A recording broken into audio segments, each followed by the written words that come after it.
Señalo.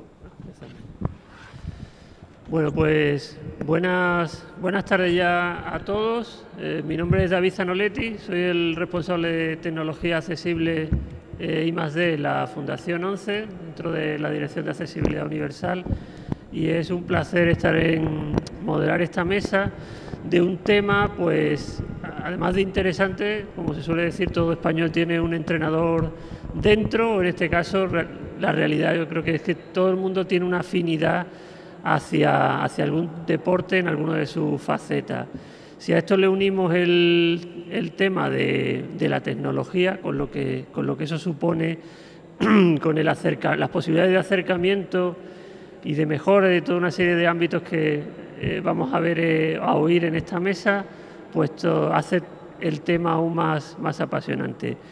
Me acompañan en la mesa. Voy a empezar en primer lugar por Olaya Cernuda, que es la directora de comunicación de la Fundación Madrid 2020 Ciudad Candidata.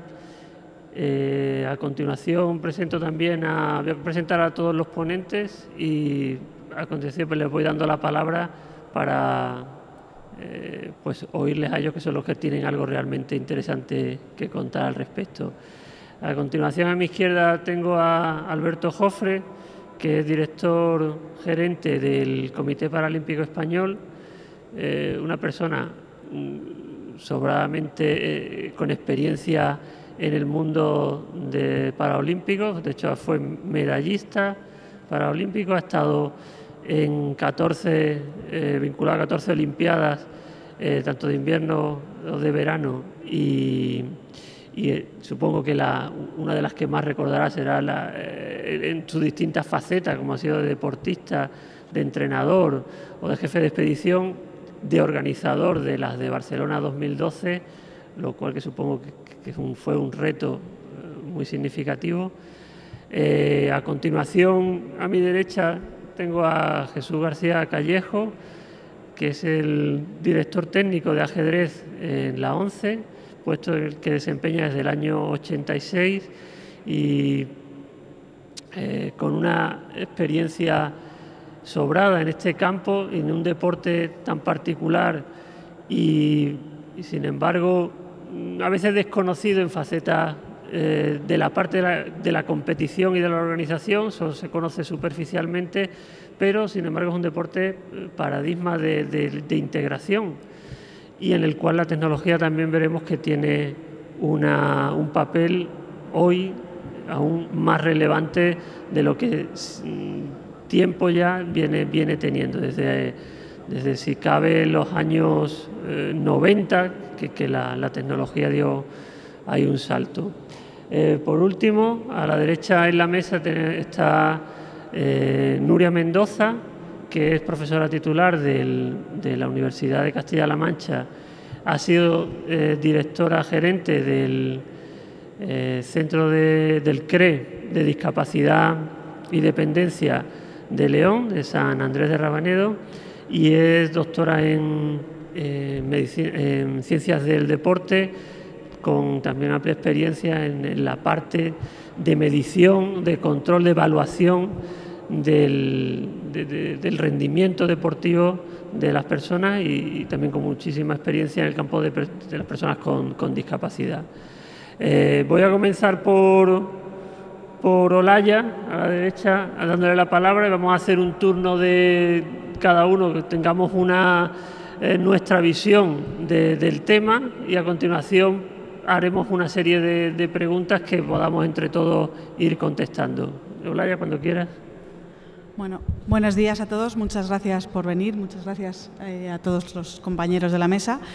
Desde la candidatura olímpica de Madrid 2020, uno de los puntos fundamentales que quisimos plantearnos desde el inicio de la andadura fue plantearla y plantear todo el evento que queremos que suceda en Madrid, que son los Juegos Olímpicos del 2020, como un solo festival. Nosotros llamamos un solo festival que tiene dos ramas, dos partes, pero que las dos tienen la misma importancia, que son los Juegos Olímpicos por un lado y 2 semanas después los Juegos Paralímpicos.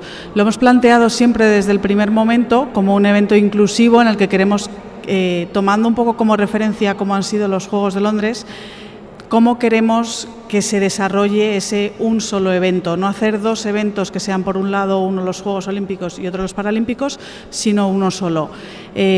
Hemos, por un lado, desarrollado conjuntamente con el Comité Paralímpico Español, que nos está ayudando muchísimo a hacer toda la documentación que tenemos que presentar ahora, planteado que las sedes, por ejemplo, que tenemos que utilizar deportivas para los Juegos Olímpicos del 2020 sean prácticamente todas las mismas que se utilizarán en los Juegos Paralímpicos del 2020, que las infraestructuras que se utilicen y toda la tecnología que se utilice sea la misma y podamos así garantizar que todos los atletas tienen las mismas condiciones, siempre teniendo en cuenta que hay que garantizar que todos puedan hacer su labor, atletas, oficiales, técnicos, demás, lo más fácilmente posible.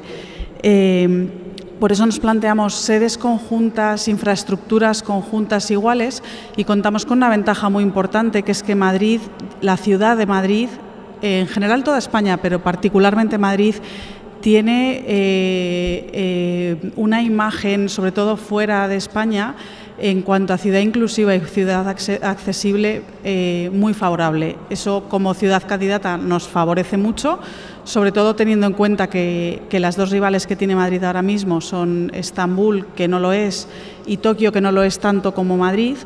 Y es un pilar al que desde la candidatura queremos agarrarnos, queremos aprovechar ese factor fuerte y ese potencial que tiene la ciudad. Sobre todo, uno de los puntos que hemos garantizado, que estamos garantizando en el dossier, es que todo lo que se haga relacionado con los Juegos Olímpicos va desde luego a cumplir todos los estándares internacionales relacionados con accesibilidad y con tecnología adaptada al deporte y a la accesibilidad nacionales, pero también los internacionales, y de hecho nuestra idea siempre es ir un poquito más allá cuando se pueda. En los casos que podamos, garantizar ese mínimo y además intentar hacer un poco más. Y luego acercar también la parte un poco humana, que es la parte que hemos aprendido de los Juegos de Londres. Los Juegos de Londres han sido unos juegos que, bueno, Alberto también ahora lo podrá explicar, pero han sido unos juegos que yo creo que han cambiado un poco la forma de concebir el deporte paralímpico, no solo en el Reino Unido, sino en muchos otros países, desde luego aquí también, por la forma en que se han tratado esos juegos, sobre todo por la forma en la que los medios de comunicación han cubierto ese evento, que lo han hecho prácticamente de la misma forma que se han hecho los Juegos Olímpicos, y por la forma en la que algunas tecnologías han ayudado a dar a conocer muchos deportes, muchos deportistas. Es verdad que han sido los primeros Juegos Olímpicos en los que Internet y las redes sociales han jugado un papel muy importante, pero en el caso de muchos deportistas paralímpicos lo han jugado, yo creo que más, si cabe. Y es un aspecto que desde luego nosotros queremos seguir explorando y queremos ir poco a poco haciendo pequeñas iniciativas que nos ayuden a ver cómo esas nuevas tecnologías ayudan a los deportistas a la hora de enfrentarse a un reto como son unos Juegos Olímpicos, a la hora de prepararlo y a la hora de adecuar la ciudad a esos retos que nos proponemos para el futuro. Muy bien, muchas gracias, Olaya. Después de las preguntas, si acaso me gustaría comentarte, a ver si nos podrías orientar un poco a si realmente podemos esperar ver que en ese 2020, si tenemos aquí las Olimpiadas, esos puntos en los que creemos que la ciudad de Madrid se puede ver claramente favorecida en cuanto a esa accesibilidad, ¿vale? Pero lo dejamos en la parte de las preguntas. A continuación le voy a pasar la palabra a Alberto Jofre, que nos va a poder contar seguro cuestiones muy interesantes en cuanto al movimiento paralímpico y a la actividad deportiva paralímpica. Alberto. Muchas gracias, David. Bueno, yo un poco voy a intentar demostrar que el deporte es un elemento generador de alta tecnología y que muchos de los grandes avances que tiene hoy por hoy la discapacidad, todo el material adaptado que puede tener la discapacidad, pues proviene en su investigación y desarrollo, se ha hecho en el deporte, ¿no? Bueno, yo creo que el ejemplo claro pues lo tenemos en estos Juegos de Londres, cuando hemos visto a Pistorius pues correr los 400 metros estando pues uno de las 16 personas más rápidas del mundo. O sea, solamente hay 16 personas que pueden correr a esa velocidad y, por supuesto, ningún español llega a correr tan rápido como Pistorius. ¿Qué tiene Pistorius? Bueno, pues ha tenido una serie de ayudas técnicas, como son la entrada en los materiales deportivos de la fibra de carbono, de materiales muy ligeros de duraluminio, etcétera. Todos estos cambios que se han investigado en las áreas de deporte luego se han transferido a la vida diaria, ¿no? Podríamos decir que igual que Ferrari o Fiat investigan en los coches de carreras nuevos inventos, nuevas patentes, en el mundo de la discapacidad ocurre de una forma similar. Y las grandes multinacionales de ortopedia tienen unos departamentos de investigación y desarrollo muy potentes y donde hacen esa investigación es precisamente en deporte, ¿no? ¿Qué ejemplos podemos tener ahí prácticos? Pues las sillas de ruedas como las concebimos hoy en día, la silla de ruedas ligera de fibra de carbono, de duraluminio, pues se inventó en deporte, se inventó a partir de la silla de baloncesto, aspectos como por ejemplo las ruedas estas que se extraían apretando, pues viene del deporte, las ruedas antivuelco pues vienen del deporte, la fibra del carbono viene del deporte. Entonces yo ahí sí que querría hacer esa llamada porque hay muy pocas empresas españolas que se dediquen a la investigación, que estén en esa línea, ¿no? Y quizá llegamos tarde a esas patentes. Por lo que se refiere a otros materiales que vienen del deporte, pues tendríamos tanto en los hand cycling, que ha sido una forma, un nuevo cambio en el que las personas tetraplégicas han podido tener una independencia absoluta, pues yo creo que es una mención a resaltar. Hoy por hoy pues, tenemos tetraplégicos con unas lesiones cervicales muy altas que son incapaces de desplazarse, bueno, de hacer ni pasar una hoja de un libro, no tienen esa capacidad por la altura de su lesión y que hoy por hoy pues son capaces de hacer 1 kilómetro, 2 kilómetros en una handbike, ¿no?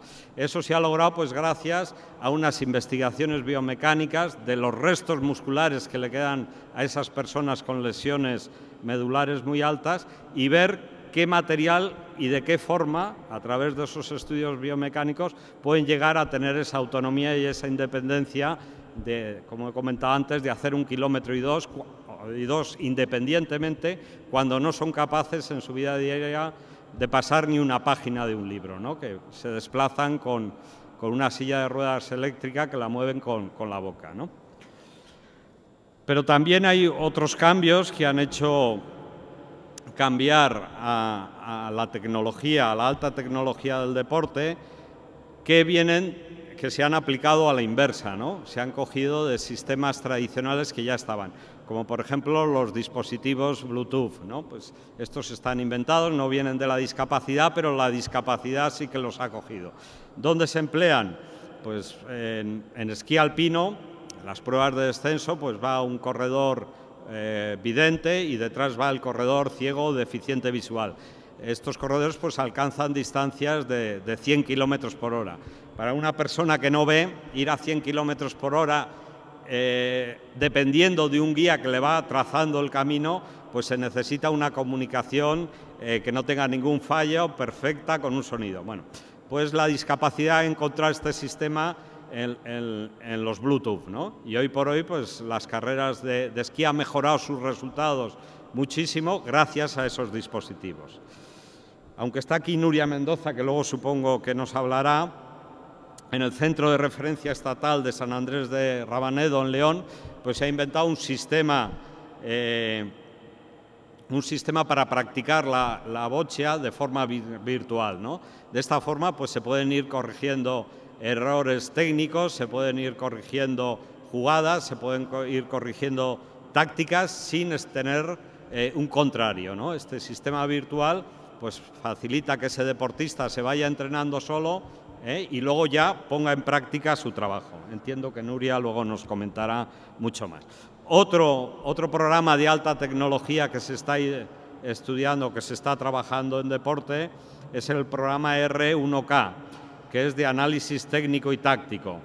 y permite analizar tácticamente cómo realizar un partido de fútbol. Por ejemplo, en ciegos totales es muy difícil que ellos tengan una visión de lo que es el campo de fútbol y cómo juegan defensores y atacantes, ¿no? A través de este programa informático, pues las sesiones técnicas y de táctica se hacen mucho más fácilmente. El equipo paralímpico nuestro, que ha obtenido una medalla de bronce en los Juegos de Londres, pues utiliza este programa desde el año 2011 y nos comentaba su seleccionador que le había dado unos resultados muy buenos.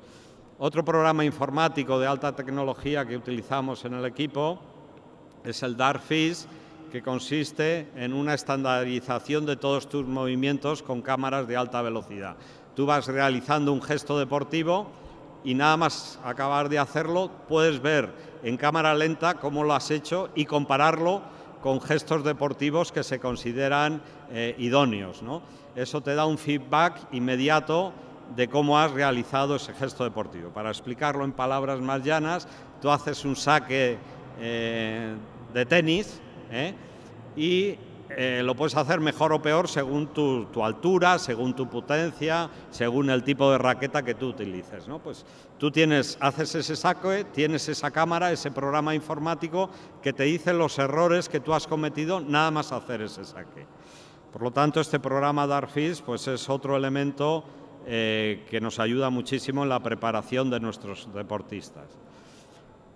Otro elemento de tecnología que utilizamos mucho pues, es en deportistas con parálisis cerebral, que sabéis que tienen un control de los movimientos pues, complicado, porque no tienen ese control a través del bulbo raquídeo, y es el cambio eléctrico adaptado en ciclismo, ¿no? Ellos cuando están en tensión, están compitiendo, están yendo a 50 kilómetros por hora en carretera o en pista, pues ese control del cambio de piñones era tremendamente complicado. ¿Qué hicimos? Pues estudiamos el sistema de cambio electrónico, que ellos pulsando solamente ya hacen ese cambio, no necesitan un movimiento fino de las manos, con tocar ya hace el cambio de piñón. Y eso produjo pues, un adelanto muy importante en nuestros deportistas a la hora de obtener mejores resultados.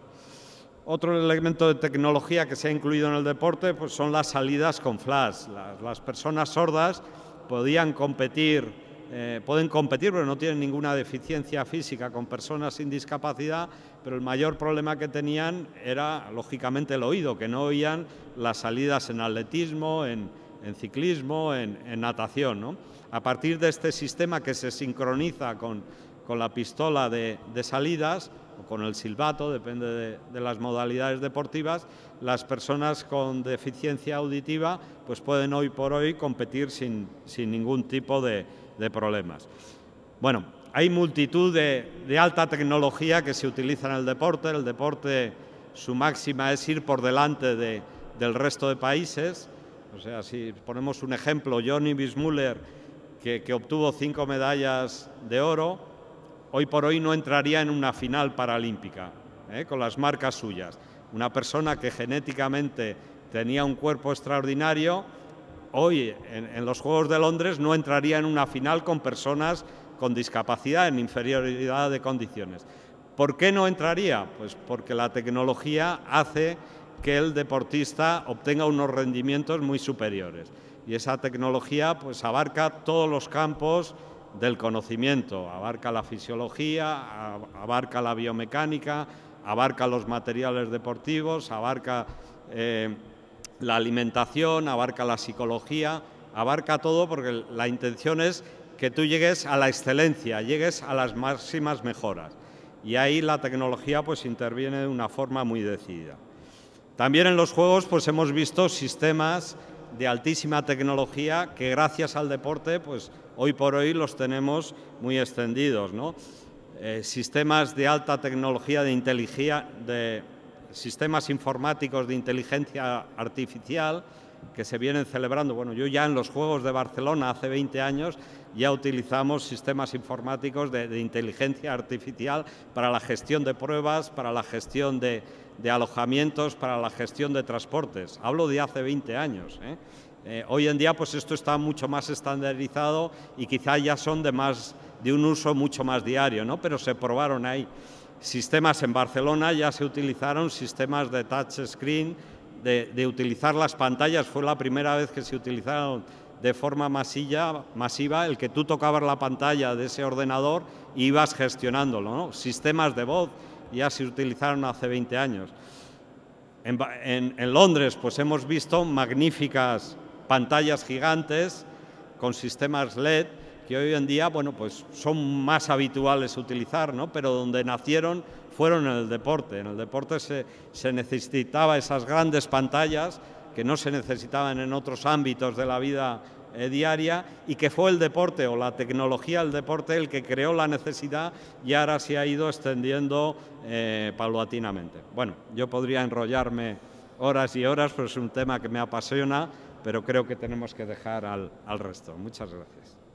Bueno, pues muchas gracias, Alberto.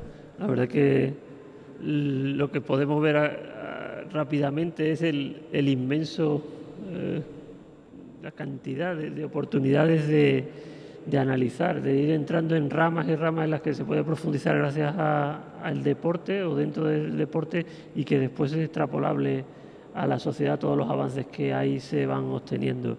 Una cosa que has comentado sobre el uso de técnicas de inteligencia artificial es algo que yo al menos lo vengo escuchando desde hace ya bastantes años, incluso hace 20 años nos suena ya como una distancia enorme, pero incluso antes, en los años 70, finales de los 70, recuerdo que en España se llegaron a hacer reparto de material con los colegios basado en técnicas de inteligencia artificial. A veces la mejor noticia es que no sepamos que se está utilizando tecnología que a veces se le ha puesto quizá un nombre demasiado agresivo, que crea incluso a veces rechazo, y sin embargo es muy eficiente. Yo, como digo, en esos años se utilizó, en este caso que nos comenta Alberto también, y que hoy en día la tenemos incorporada en muchísimos elementos que ni somos conscientes de que está. Bueno, vamos a pasar al siguiente de los ponentes de la mesa, que es Jesús García Gallejo, quien nos va a hablar de un deporte que, como digo, es muy conocido por prácticamente toda la población, sin embargo, en unos niveles a veces muy superficiales, en lo que es el mundo que incorpore la parte de la competición, la parte de la organización, la parte del entrenamiento, es bastante desconocido, y sin embargo es un lugar donde la tecnología juega un papel muy importante, y la tecnología en este caso para hacer accesible ese deporte más aún. Le cedo la palabra a Jesús García. Gracias, David. Bueno, efectivamente, como dice David, le voy a hablar del ajedrez, el deporte integrado para los ciegos por excelencia. El deporte que lo es integrado desde tiempos inmemoriales, y el deporte que se ha jugado siempre entre los ciegos, mucho antes de que existiera deporte paralímpico y demás. Lo que pasa es que es cierto que el ajedrez soporta algunos mitos. Uno de ellos será el de ser un deporte minoritario. Yo espero que con algunas de las cifras que les dé hoy empiecen a cuestionárselo. Y otro de ellos es el de que, efectivamente, siendo un deporte tan integrado, pues pareciera que no necesita adaptaciones. Bueno, pues en el caso de los ciegos, por supuesto que las necesita, y es más, yo me atrevería a decir que en los últimos 20 años probablemente es uno de los deportes que más ha necesitado y que más ha progresado con el uso de las nuevas tecnologías. Voy a hacer un breve vistazo histórico a las adaptaciones que el ajedrez ha necesitado para terminar en las que son más necesarias hoy en día. Cada una de esas adaptaciones está en un distinto nivel, digamos, de perfección. Cada una está a un distinto nivel de agotar sus posibilidades, pero desde luego las que se refieren a las tecnologías de hoy en día están bastante abiertas. Los 4 niveles en los que el ajedrez ha necesitado adaptarse para los ciegos han sido el material de juego, el control del tiempo de juego, las modificaciones en los entrenamientos y, sobre todo, claro, el acceso a Internet. El material de juego, como quizás muchos de ustedes conozcan, pues básicamente es adaptar un tablero de ajedrez. Bueno, esto es algo relativamente sencillo. Un tablero de ajedrez para ciegos necesita ser un tablero que está perforado en cada una de sus casillas, y cada una de sus piezas tiene un vástago en la parte inferior. Las piezas se insertan en las casillas y de ese modo pueden ser tocadas sin ser derribadas. Los cuadros negros, los escaques, se encuentran en un ligero alterrelieve sobre los blancos y las piezas negras tienen todas una pequeña cabecita de clavo en su parte superior para hacerlas distinguibles al tacto. Bueno, estas son sencillísimas adaptaciones que se conocen desde hace más de 100 años y que han hecho posible que el ajedrez se juegue así en todo el mundo. Pero naturalmente con muchísimas particularidades locales. Les podría contar muchas anécdotas de los ajedrezes adaptados que uno ha visto por el mundo, ¿no? Las cosas más curiosas. Complementariamente, la tecnología se ha incorporado también a la faceta del juego que también es reglamentaria e imprescindible, es decir, la anotación de las partidas. Un ajedrecista vidente necesita un bolígrafo y una planilla para apuntar las partidas. Claro, este no es el caso del ajedrecista ciego. El ajedrecista ciego ha tenido que ir evolucionando desde los comienzos en los que apuntaba la partida en braille, tenía que mantener al mismo tiempo el control de la jugada y el del número de jugadas, hasta los tiempos de hoy en día. Hoy en día conviven en una sala de juego el ajedrecista que usa una Perkins para escribir en braille, el que lo hace con una pauta y un punzón, el que lo hace con una grabadora, quien apunta con un iPhone 4, hasta se podría, aunque es un tema reglamentariamente discutido hoy en día, se podrían utilizar tabletas para apuntar.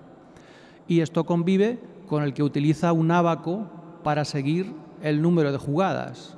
Es decir, las más modernas tecnologías están conviviendo con el más antiguo aparato que se conoce para sumar y restar, con el ábaco. El ábaco, y solo el ábaco, es más antiguo que el ajedrez en el tema que estamos hablando. El segundo impulso importante de la tecnología, uno muy decisivo, en el tema del ajedrez fue el control del tiempo de juego. Tiene una anécdota apócrifa el nacimiento del reloj, pero bueno, eso se lo dejo para más tarde si da tiempo a contarlo. En cualquier caso, el reloj se incorporó a finales del siglo XIX a las competiciones de ajedrez, cuando nace realmente el ajedrez de competición organizado a nivel internacional, y es el avance decisivo para que las competiciones estén regladas. Un reloj de ajedrez es básicamente un dispositivo que contiene dos relojes unidos por una caja. Cuando un jugador hace su jugada, pulsa un pulsador que detiene su reloj y pone en marcha el tiempo del contrario. Este es un mecanismo simple, pero naturalmente en cuanto surgió el reloj de ajedrez, surgió la necesidad de cómo juegan los ciegos con el reloj de ajedrez. Entonces, las primeras adaptaciones que se hicieron fue algo tan sencillo como quitarle la semiesfera o la tapa de cristal que recubre esos relojes. Y de esa manera los ciegos estaban autorizados a meter los dedos dentro de los relojes y comprobar su tiempo o el tiempo del contrario. Esta solución fue sencilla y duradera, porque ha durado y dura casi 100 años. Sin embargo, pues les invitaría a que ustedes hicieran la prueba a meter los dedos en un reloj y tratar de distinguir si lo que queda es 1 minuto y medio o 2 minutos. Realmente es algo sumamente complicado y mucho más cuando un ajedrecista en un apuro de tiempo, es decir, en las últimas jugadas antes de un control, está tratando de no perder los nervios por completo. Es realmente difícil haría falta una precisión de cirujano para saber que lo que estás tocando con los dedos es realmente el tiempo que te falta. Eso ya suponía un problema y, por tanto, un reto. Necesitábamos un sistema más accesible para que los ciegos conocieran su tiempo de juego. Por otra parte, el sistema permitía, y fue sin duda uno de los motivos que nos empujaron mucho en este tema, el sistema permitía que los dedos movieran, accidentalmente por supuesto, las manecillas del reloj. Es decir, yo podría meter las manos en mi reloj y detener involuntariamente el curso de esa manecilla, digamos, quitar un poquito de tiempo, y podría meter las manos en el reloj del contrario y quizás avanzar un poquito la manecilla, por supuesto involuntariamente. Pero en cualquier caso, esa clase de picaresca pues dio lugar a algunas escenas que yo recuerdo perfectamente, porque en mi faceta de organizador he vivido media vida en las salas de juego. Y al terminar una ronda, cuando tú sabías que los tiempos tenían que sumar 5 o 6 horas, resulta que en vez de sumar 5 horas, había 20 relojes que sumaban 5 horas disciplinadamente y 3 o 4 que sumaban 5 horas y 5 minutos, 5 horas y 10 minutos. Entonces, sospechando que eso no se iba a deber exclusivamente a algún problema en el reloj, pensamos que convenía ir poniendo fin al sistema de meter los dedos dentro. De ahí nació en los años 90, en los primerísimos 90, la necesidad de crear un reloj digital adaptado para ciegos. Y realmente esa fue la primera incorporación muy seria de las nuevas tecnologías al ajedrez para ciegos. Los relojes digitales llevaban en aquel momento muy poco tiempo, muy pocos años funcionando en el ajedrez vidente, y con el impulso de la ONCE, encontrando siempre las personas que en estos casos hacen falta para que apoyen y para que impulsen el proyecto, y a través de una de las empresas del grupo de la ONCE, Cyberbeu en aquel momento, desarrollamos un proyecto que vio la luz en el año 92, el primer reloj digital para ciegos. Teníamos entonces dos opciones. Una era fabricar un aparato que fuera adaptable a alguno de los nuevos relojes digitales videntes, un dispositivo de voz que fuera externo al propio aparato. Y la segunda opción era realizar un reloj propio. Optamos por la segunda opción y bueno, pues nos salió algo parecido a lo de hoy en día, un reloj con 2 displays, con 2 botones pulsadores para cambiar el turno de juego, con botones para consultar independientemente tu tiempo y el del contrario, y salidas independientes de audio que necesariamente tenían que ser para auriculares, porque en una sala de juego el ruido está prohibido, lógicamente. Pero desde el primer momento pensamos también en que esta incorporación de la tecnología iba a ser definitiva, tardáramos los años que tardáramos, y que iba a ser un paso decisivo para el ajedrez internacional de ciegos. Y desde el primer momento ese reloj salió con 3 idiomas posibles, es decir, tratábamos de que ese reloj fuera internacional.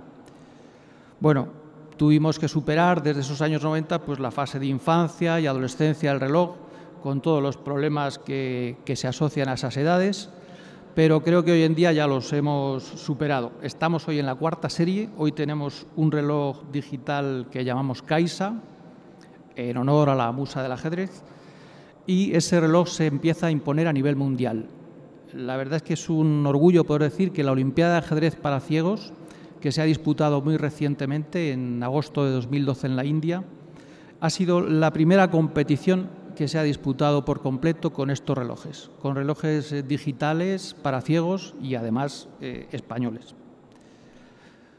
Esto por lo que se refiere a los relojes. El tercer campo en el que ha intervenido y muy decisivamente, en el que más decisivamente las nuevas tecnologías, ha sido en el tema del entrenamiento del ajedrez para ciegos. Este ha sido el avance más importante de la historia del ajedrez para ciegos.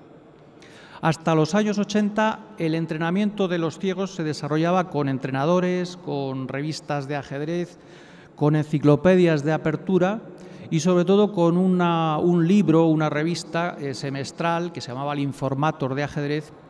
Todo ello, por supuesto, inadaptado y casi inadaptable para los ciegos. Y digo casi inadaptable porque, claro, en la periodicidad del Informator impedía que un ciego pudiera tener acceso a esas informaciones. Es decir, un Informator no se puede pasar a braille, en primer lugar porque ocuparía casi como la enciclopedia británica y en segundo lugar porque, claro, tardaría más de los 6 meses de caducidad de ese Informator. Es decir, un jugador ciego siempre hubiera estado desactualizado. En aquellos años trabajábamos, el entrenamiento tenía que basarse prácticamente en un auténtico despliegue humano, es decir, para tener jugadores de ajedrez ciegos entrenados hacían falta entrenadores.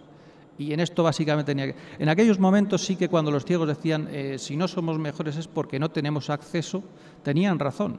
Es decir, en aquel momento no se podía decir que pudieran tener las mismas oportunidades que los videntes.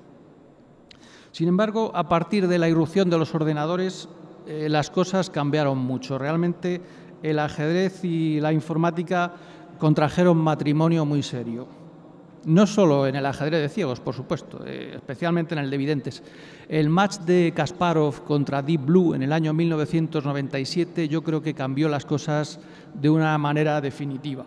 En aquel año la derrota de Kasparov, aparte de lo que supuso para él, que como siempre era una herida abierta, señaló el camino futuro del ajedrez, el camino del siglo XXI, del que ya no se pueden volver. Desde entonces, prácticamente es absurda cualquier lucha que se plantee entre los ordenadores y los humanos, porque los ordenadores siempre pueden ganar. Y si a Kasparov le derrotó entonces un conjunto de ordenadores colocados en paralelo, etcétera, hoy en día le derrotaría cualquier PC. Con mi portátil es evidente que se le puede ganar, porque el software del ajedrez se ha desarrollado brutalmente, a unos niveles que ningún jugador de ajedrez en el mundo puede jugar hoy en día. Pero claro, naturalmente eso supuso para nosotros, en el ámbito de los ciegos, un nuevo reto. Es decir, bueno, si todo eso existe para los videntes, ahora ¿cómo lo hacemos accesible para los ciegos? Para nosotros el reto era conseguir la accesibilidad a las bases de datos, las mismas que utilizaba Kasparov para su entrenamiento y las mismas que utilizaban los ordenadores para barrer a Kasparov. Entonces, ¿cómo conseguirlo? Las bases de datos experimentaron una rápida evolución, pero en muy poco tiempo la base de datos Chessbase, conocida entre todos los ajedrecistas del mundo, se convirtió en un estándar. Esa es la base de datos por excelencia y en la que se recogen millones de partidas al año y en las que, bueno, pues hoy en día cualquier base de datos que se precie pues consta de 4 o 5 millones de partidas ya seleccionadas. Ese material es imprescindible para el entrenamiento. Bueno, ¿cómo hacerlo accesible? Pues en los primeros 90 tuvimos la oportunidad de empezar a probar con el lector JAWS, el lector de pantallas. Con el lector de pantallas creo que probamos en los últimos 90. Y a partir del año 2000 estuvimos en condiciones, tras muchas pruebas, de poner a los ciegos a jugar, a estudiar con la combinación de JAWS y de Chessbase. Es decir, pudimos comprobar que Chessbase, que es una base de datos que trabaja en 3 niveles, un nivel de base de datos, un nivel de listado de partidas, un nivel de partida real, JAWS podía acceder a todos estos niveles. Prácticamente lo único que le quedaba era la posibilidad de meter posiciones a mano y tal. Bueno, un tema complejo que ahí se lo dejo a ustedes, que seguro que podrán mejorarlo en el futuro. Pero evidentemente el acceso principal se podía hacer. Organizamos entonces incluso cursos para nuestros ajedrecistas para que aprendieran a manejar el JAWS con el Chessbase. Y desde ese momento todo cambió. Es decir, lo que desde ese momento cambió fue principalmente las posibilidades del jugador ciego, pero también el trabajo de los entrenadores. Las tecnologías cambiaron por completo lo que entonces era un oficio, el de entrenador de ajedrez. Bueno, el entrenador de ajedrez con el acceso a las bases de datos ya no es el mismo, es imposible. El entrenador de ajedrez hoy en día tiene que aportar sobre la base de datos su propia interpretación, pero hoy en día la base de datos aporta todas las jugadas y los módulos de análisis, a los que también tienen acceso los ciegos a través del JAWS, los módulos de análisis aportan la valoración cuantificada de cada posición. El entrenador pasa a ser el que lo explica, porque su conocimiento técnico es superior al del jugador. Pero ya el entrenador ha dejado de ser la fuente de transmisión de información. Ese cambio para nosotros ha sido muy importante a todos los niveles, porque naturalmente también nos ha permitido racionalizar el corpus de trabajo de los entrenadores y la propia plantilla, ¿no? Bueno, el progreso, como decía, también ha quitado a los ciegos la excusa. Hoy en día, y todavía se oye por ahí de vez en cuando, no, es que claro, es que no podemos jugar como los videntes porque no tenemos acceso. Eso ya no existe, eso es falso. Hoy en día el jugador ciego depende de su actitud y de su aptitud, por supuesto, de las dos cosas, ¿no? Pero el acceso a las bases lo tiene exactamente igual. Pero aún, pues por supuesto, no podemos, eso no nos puede hacer conformistas, ¿no? Nos queda el tema del acceso pleno a Internet. En general, el consenso de la sociedad española es que el ajedrez es un deporte minoritario, pero eso realmente a nivel mundial no solo no es así, sino que parece ser una situación totalmente contraria. La más reciente encuesta de ajedrez dice que al ajedrez juegan en el mundo 650 millones de personas.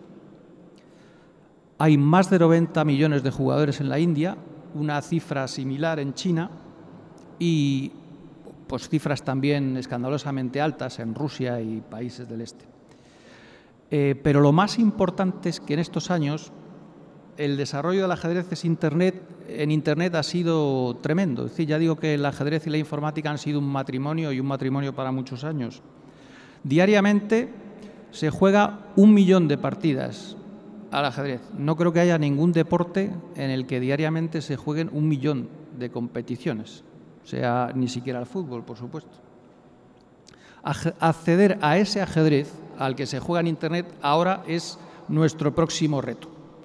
Hay ahora mismo algunas páginas en Internet que tienen programas de juego accesibles para los ciegos, pero la mayoría no lo son. Hoy en día Play Chess, que es uno de los mejores servidores de ajedrez en este sentido, no es accesible para los ciegos. Sí lo es el servidor de ICC, International Chess Center, a través del programa Blitzing o del programa Dasher. También puede jugarse en el servidor freechess.org a través de WinBoard, que es un programa que en la ONCE también se conoce bien y es un programa que está desarrollado para este fin, para jugar al ajedrez. Y actualmente algunas páginas trabajan en este tema de accesibilidad, pero es un tema todavía muy abierto. Algunas páginas, de hecho, esta misma semana, una página como la de Peón 8, es una página española que está trabajando y se ponía en contacto con nosotros para mejorar esa accesibilidad. Está trabajando en un servidor para que los ciegos puedan jugar igual que los videntes. En cualquier caso, el problema de la accesibilidad a Internet lo podemos dividir en dos partes porque cada una de ellas ofrece distintas posibilidades. Por un lado, se trata de jugar partidas en Internet. Esto es lo que hace 1 millón de personas al día. El problema aquí está, bueno, parcialmente resuelto. En unas páginas sí, en otras páginas no. Y se trabaja en ello. Pero también hay que mencionar que la inmensa mayoría de ese 1 millón de partidas diarias son partidas rápidas, es decir, de 5 minutos por jugador o menos. Y esa modalidad, en mi opinión, conviene descartarla en el ajedrez para ciegos, porque por la vista ahí juega un papel realmente importante. Y lo más cerca que los ciegos totales están de poder jugar así es cuando lo hacen de memoria. Y hay muy pocos ciegos totales en el mundo que estén habituados a jugar de memoria. Muy pocos y muy buenos. Por otro lado, lo que hay que hacer, y ahí sí hay un campo muy importante y para nosotros es fundamental, hay que hacer accesibles los visores de partidas. Porque hoy en día los torneos más importantes del mundo se transmiten en directo, mediante visores Java o de otro tipo. Naturalmente esas partidas al día siguiente están disponibles en bases de datos, son perfectamente accesibles. Pero lo que le estamos quitando es la inmediatez, el gusto de seguir una partida en directo y la capacidad de entrenamiento que eso tiene. Porque cuando se sigue una partida en directo, cualquier jugador está entrenando, puesto que por supuesto está especulando con la siguiente jugada al mismo tiempo que lo hace el jugador. Esa parte nos la estamos perdiendo mientras los ciegos no tengan acceso a esos visores de pantalla. En algunos casos el visor se está acompañando de una planilla en la que se siguen las jugadas. A veces esa planilla la puede leer un lector de pantallas como JAWS, otras veces no. La adaptación definitiva será la que lea al jugador ciego las jugadas en el momento en que se mueven en el visor. Es decir, exactamente igual que un vidente cuando maneja el cursor y va avanzando o retrocediendo una jugada, ¿no? Eso es lo que tenemos que conseguir que hagan los ciegos en Internet. Y finalmente, el último tema que me gustaría mencionar es el de la transmisión de jugadas desde la sala de juego a un servidor de Internet. Ese tema para los organizadores es también muy importante, porque en los torneos de videntes, en los últimos 15 años aproximadamente, se han utilizado los famosos tableros electrónicos con sensores. Los dos jugadores juegan sobre ese tablero electrónico y los sensores captan esas jugadas y las transmiten automáticamente a Internet. De ese modo se siguen en todo el mundo la partida de forma automática. Ese sistema no ha sido adaptado aún para ciegos, pese a que se han hecho algunos intentos y no sé en qué momento exactamente se abortaron. No hay tableros electrónicos adaptados para ciegos. No obstante, existe una solución y no me parece una mala solución, puede ser una muy buena, pero ha empezado a probarse, lo vi en la Olimpiada reciente de la India y probablemente lo pongamos en marcha, lo copiemos muy pronto, que es el de utilizar tabletas en la propia sala de juego, pero para eso necesitamos que un ayudante o un árbitro auxiliar se dedique a meter esas jugadas, las que se ven en ese mismo momento en la tableta, y las envía al servidor. Esto es una adaptación importante, nos permitirá que los torneos de ciegos tengan el mismo seguimiento inmediato que tienen el de videntes. Creo que lo podremos hacer, pero en cualquier caso es en este campo en el que más margen de mejora tenemos hoy en día. Y hago caso a David y termino aquí mi intervención. Bueno, muchas gracias, Jesús. Anoto el mensaje, un mensaje positivo, que es que hay proveedores de productos y servicios que están teniendo en cuenta el concepto de accesibilidad en sus productos, porque están dándose cuenta que dejan fuera a una parte muy importante y significativa de potenciales usuarios de sus servicios, y otra es una forma evidente de medir este progreso que nos ha comentado Jesús, que ha venido asociado a la tecnología en el entrenamiento, pues es el resultado en la última Olimpiada de la selección española en la Olimpiada de Ajedrez de Ciegos, que fue medalla de bronce, consiguiéndole ganar a equipos como fue Rusia o Polonia, equipos tradicionalmente muy difíciles de batir y realmente significativo estas victorias y el resultado, y sobre todo que España tuvo opciones reales de ser medalla de oro, lo cual es una evidencia del progreso de los jugadores pues que se entrenan y se forman aquí. Para finalizar esta ronda vamos a darle paso a Nuria Mendoza, que nos va a dar una visión muy técnica, científica del uso de las tecnologías asociadas al deporte y también asociadas al mundo de la discapacidad. Cuando quieras, Nuria. Muchas gracias. Es que tengo amigos aquí entre el público. Muchas gracias. Bueno, en primer lugar yo quiero agradecer a la Fundación CENTAC que haya organizado esta mesa sobre deporte y tecnología, porque a veces mucha gente no relaciona la tecnología con el deporte, y yo creo que en el deporte paralímpico no seríamos nadie si no estuviera unido el deporte y la tecnología. Así que quiero agradecerlo a la Fundación CENTAC que se haya acordado de nosotros. Sin más, yo creo que nadie pone en duda la relación tan evidente que hay entre deporte, tecnología y calidad de vida, con lo que ello conlleva, que es una mejora en la autonomía personal. Yo creo que todo el mundo, cuando decimos hay que hacer ejercicio físico, hay que hacer actividad física porque mejora la calidad de vida, todo el mundo somos conscientes de ello. Pero realmente en todos los proyectos de investigación que hay ahora mismo, la unión del deporte y la tecnología nos está llevando a ver una transferencia directa de los beneficios que obtienen las personas con discapacidad que unen el deporte y la tecnología con sus actividades en la vida diaria. Y es verdad, porque si vemos estudios que han hecho ya desde el 2008, por ejemplo, los últimos más recientes, todas aquellas enfermedades neurodegenerativas, como puede ser la esclerosis múltiple, pues está demostrado que el ejercicio físico puede mejorar esos procesos neurobiológicos, o sea, la salud del cerebro, y que pueden realmente reducir síntomas y mejorar la calidad de vida de las personas con esclerosis múltiple. Y esto no se hubiera conseguido si la tecnología no estaría involucrada en esa valoración y en esa evaluación para ver qué se está consiguiendo al hacer actividad física con personas con enfermedades degenerativas. Es más, desde hace, yo creo, 10 años para atrás, la tecnología ha invadido el deporte adaptado. Muchas veces no nos hemos dado cuenta de ello, pero siempre han estado rodeados de pulsómetros, de GPS, de analizadores de gases, analizadores de lactatos, plataformas vibratorias, y que gracias a esta tecnología el deporte paralímpico, y Alberto Jofre lo ha dicho muy bien, ha llegado a lo que ha llegado, y sin ello pues hubiera sido imposible. Pero al preparar la charla yo no me quería quedar en ese deporte de alta competición al que realmente llegan muy pocos, sino que en el mundo del deporte y la actividad física adaptada hay como 4 grandes ámbitos y 4 grandes áreas, ya sea el terapéutico rehabilitador, ya sea el de educación, ya sea el de ocio y recreación, el competitivo y por supuesto el de la investigación.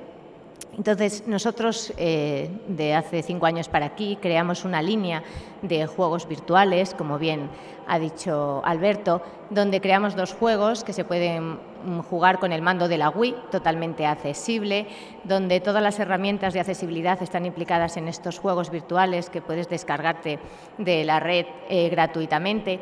Y que todo comenzó simplemente por un ahorro de costes, porque nosotros teníamos que llevar a nuestro equipo de bocha a un pabellón, necesitábamos un conductor, una furgoneta, un auxiliar que estuviera con ellos, y para trabajar la táctica y la estrategia pues nos dimos cuenta que si teníamos un juego virtual y que con el mando de la Wii, una sala y una pantalla lo teníamos todo hecho, pues iba a ser mucho menos costoso. Entonces, bueno, así surge la idea del juego virtual.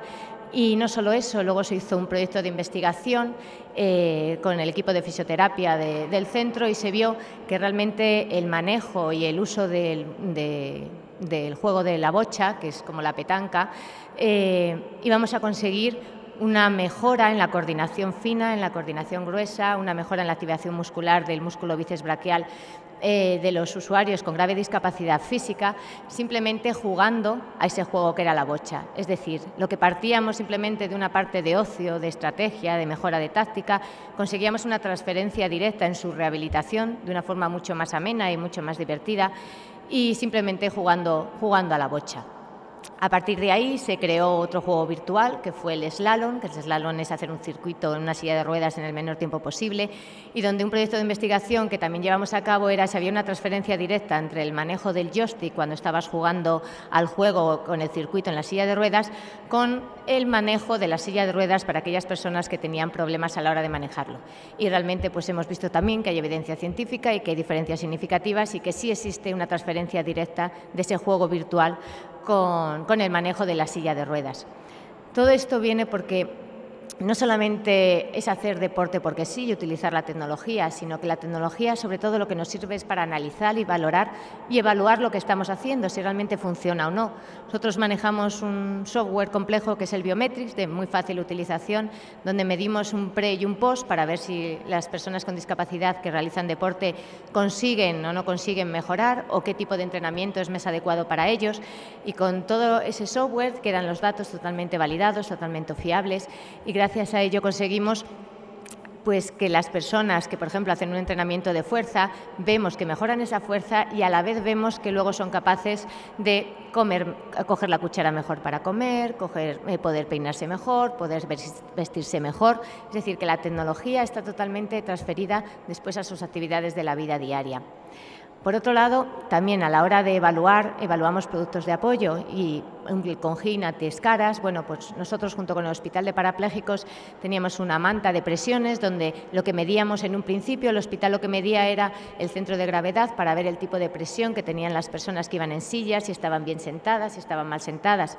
Nosotros lo que hicimos es a través de un programa de esquí, pues iban a esquiar 3 meses y nosotros utilizábamos esa herramienta tecnológica para ver si luego mejoraban también la movilidad del tronco, la estabilidad del tronco y bueno, pues los resultados fueron que es cierto que gracias a 3 meses yendo 3 días por semana a esquiar, pues consiguen las personas con lesión medular, en este caso, mejorar esa estabilidad del tronco y ese posicionamiento en su silla, luego fundamental para evitar úlceras por presión. Por otro lado, también utilizábamos el electroencefalograma para ver si cuando estaban jugando a la Wii, a ese juego de la Wii, es decir, metíamos 2 tecnologías en un solo proyecto, veíamos si esas decisiones que tomaban a nivel de táctica, de estrategia en el juego de la bocha, existía alguna relación o alguna conexión nueva neuronal a la hora de tomar decisiones. Y bueno, pues también vimos diferencias significativas y vimos como después de un entrenamiento de varios meses, los resultados que veíamos con el electroencefalograma eran positivos. Al igual que la utilización de las salas Nocellen, la sala de estimulación multisensorial, que nosotros ahí también queríamos ver si funcionaba o si no funcionaba, si realmente se relajaban o no se relajaban, y gracias a esta tecnología pues pudimos confirmar que así era, que existía un descenso de las ondas de alta frecuencia, con lo que nos estaba diciendo que realmente existía una relajación. Es decir, que gracias a estas tecnologías y a la práctica de actividad física o de deporte, veíamos y valorábamos y evaluábamos los resultados y así podíamos hacer esa transferencia directa a la vida diaria. Pero no solo eso, sino en el ámbito educativo, hemos creado, que se puede descargar gratuitamente, una app que se llama Comunícate, que tanto para Apple como para Android se puede descargar en las tablets para que el profesor de educación física, cuando tiene alumnos, porque muchas veces el profesor ponía como excusa, no puedo atender a los alumnos porque no les entiendo o porque no pueden hablar. Entonces creamos una app donde son diferentes pictogramas, donde está todo tipo donde tú puedes hablar perfectamente con cualquier persona a través de estos pictogramas en las clases de educación física, donde vamos tocando todos los bloques de contenidos que hay en esa asignatura y donde todo profesor que quiera puede comunicarse y el alumno puede comunicarse también. Aparte de eso, como creamos un brazo automatizado, robotizado, que sale de la silla de ruedas para colocar ese tablet PC, esa persona no necesita de una segunda persona para que le coloque el tablet, le coloque el sistema alternativo de comunicación, sino que va todo en uno. Y no solo eso, bueno, ahora mismo se está trabajando, Álvaro Fanego está trabajando en un apps calendario para que toda aquella persona, que quiera empezar a practicar actividad física adaptada o que quiera saber qué se está haciendo a nivel nacional, bueno, pues él pueda por los diferentes buscadores buscar diferentes deportes, diferentes localidades donde puede hacer deporte, qué tipo de deporte, etcétera. Y es más, la próxima semana se presenta una web totalmente accesible también sobre actividad física adaptada, donde cogemos todo tipo de deporte, todos los reglamentos, todos los grupos de investigación, todos los proyectos que hay para que cualquier persona que esté metida en el ámbito de la actividad física y el deporte pues pueda estar al día y pueda saber dónde practicarlo, cómo practicarlo, qué estudios hay en referencia a esto. Así que realmente yo creo que, y no me quiero entretener más porque es el tiempo, vamos con el tiempo justo, el objetivo un poco de esta charla era que no somos nadie sin la tecnología, sin olvidarnos nunca, por supuesto, del factor humano que jamás puede faltar, pero que el deporte y la tecnología en el movimiento de las personas con discapacidad es fundamental y sobre todo porque ya existe evidencia científica de que lo que estamos consiguiendo ahí existe una transferencia directa luego para su mejora de su calidad de vida. Muchas gracias. Pues muchas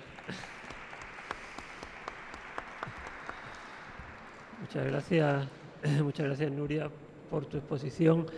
Yo me gustaría hacer una pregunta a la mesa y además por cómo han ido yendo cada una de sus intervenciones, creo que todos pueden aportar parte de la respuesta en sus ámbitos y es el uso, hemos oído en todas sus intervenciones el uso de tecnología muy cercana cuanto a la proximidad, cuanto el uso en dispositivos, los clásicos, el caso que nos contó Alberto, toda la tecnología de táctil, ya se empezó a utilizar en el mundo del deporte, en el caso que nos ha contado Nuria, en el ajedrez también aparece el uso de tecnología muy cercana, como el caso del reloj, de los sistemas de anotación.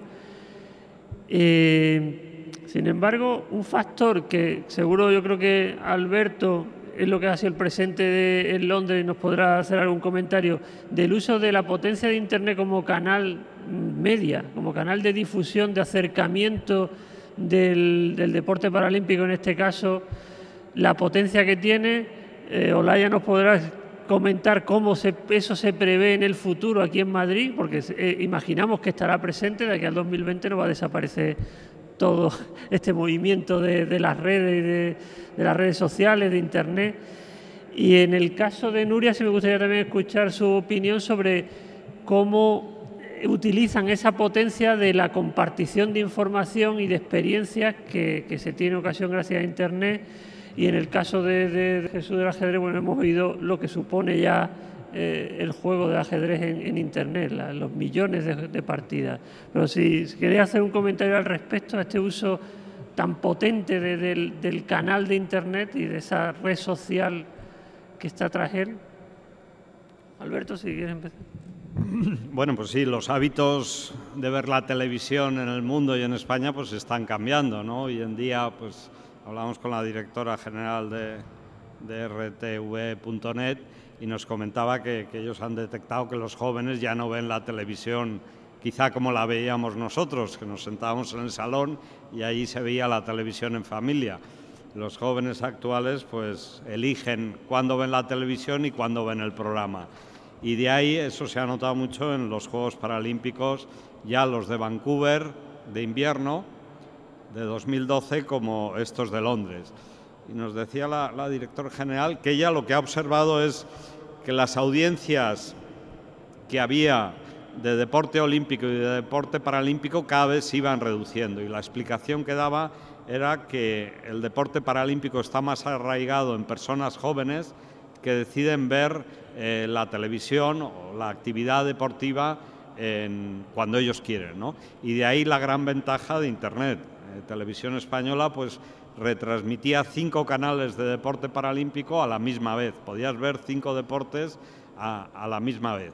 Eso es un nivel o una nueva visión en la que no tienes que estar luchando con las audiencias, con Salsa Rosa o con la película o con tal, y lo que se ha demostrado o lo que nos han dicho es que con deporte paralímpico han logrado aumentar las audiencias del canal. O sea, el deporte paralímpico no solo no les ha bajado, sino que les ha ayudado en la cuota, en el SAR que tenían con otros competidores. Y luego, en redes sociales, pues también ha sido el año del deporte paralímpico. Hemos sido Trending Topic, que es el tema que más se habla en un día en redes sociales, pues hemos sido en 4 ocasiones hemos sido Trending Topic, que es realmente difícil, sobre deporte paralímpico, ¿no? Olímpicos también consiguió varios días que fuera el tema que más se hablaba, pero en Paralímpicos pues se consiguió en 4 ocasiones en España. No tenemos datos del resto del mundo, pero es un cambio clarísimo de lo que la tecnología puede hacer en favor de las personas con discapacidad. Y Olayas, en relación a este importante aspecto, ¿cómo se plantea para el 2020 en Madrid? Bueno, se plantea igual. Desde luego, para una candidatura la importancia de Internet y de las redes sociales a la hora de llegar al público, de llegar al mayor número de gente posible, es fundamental, porque hoy en día la gente utiliza estas herramientas para comunicarse y es un punto que desde el principio hemos apostado muy fuerte por ello.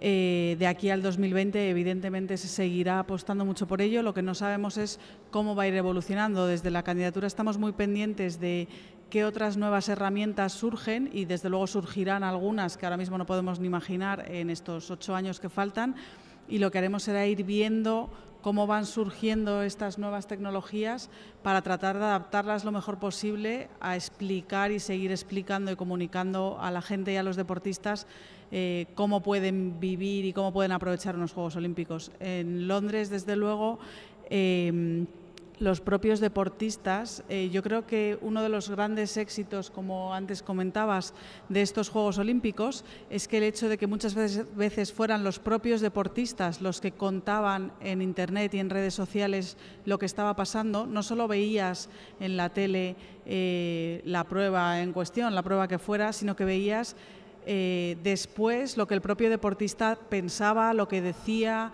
la foto que él mismo subía de él cambiándose en un vestuario o de él en las gradas apoyando. Esa cercanía es la que ha hecho que el número de gente que sigue esos deportes, y mediáticamente se ha notado muchísimo, aumentará mucho y probablemente crecerá de forma exponencial en los próximos años, y es algo que desde la candidatura motivaremos y apoyaremos siempre, claro.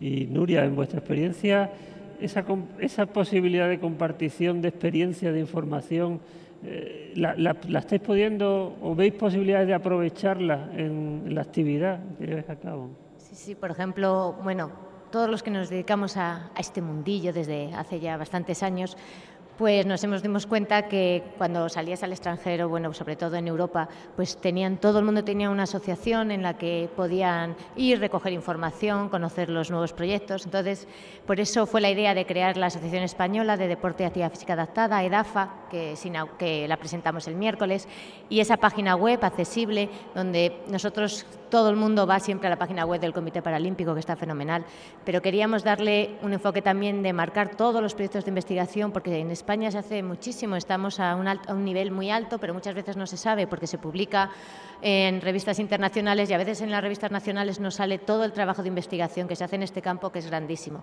Entonces, gracias a esta página web que se activa a partir del miércoles y que también tendrá su Facebook, su Twitter, absolutamente todas las redes sociales, todas las personas que quieran saber algo, conocer algo, tendremos todos los enlaces con todas las federaciones, con todos los comités y sobre todo con toda la investigación que se está haciendo a nivel nacional, que es mucho y de buenísima calidad. Y por la parte del ajedrez, Jesús, me gustaría conocer tu opinión sobre ese comentario que hizo con objeto del torneo máster de Bilbao, que hizo el periodista deportivo Leoncho García, especialista en ajedrez, del chollo en términos empresariales y de negocio que hay sobre la mesa en el mundo del ajedrez gracias a todo este tema de la tecnología, del impulso de la retransmisión. ¿Compartes tú esa visión de que realmente hay ahí unas posibilidades que están desaprovechándose?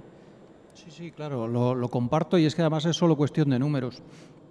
Si la televisión no existiera, probablemente del ajedrez hablaríamos como del fútbol, dado que la presencia del ajedrez en Internet es masiva, es mucho mayor probablemente que en cualquier otro caso. He dado algunas cifras y se conocen otras mucho más, ¿no?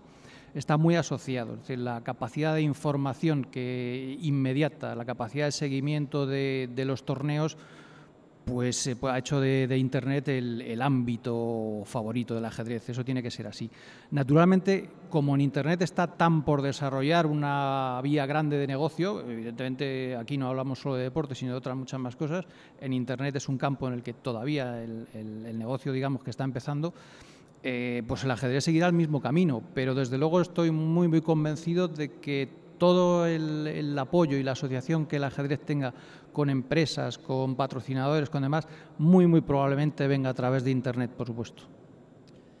Muy bien, pues yo para terminar y despedir esta mesa, solo me gustaría comentar una conclusión sobre el binomio que representan el deporte y la tecnología, que como hemos oído, están hoy en día, en la situación actual, tremendamente ligados por muchísimas cuestiones. El deporte es una herramienta que sirve como vehículo educativo, como pedagógico, terapéutico, articulador de grandes proyectos de infraestructura.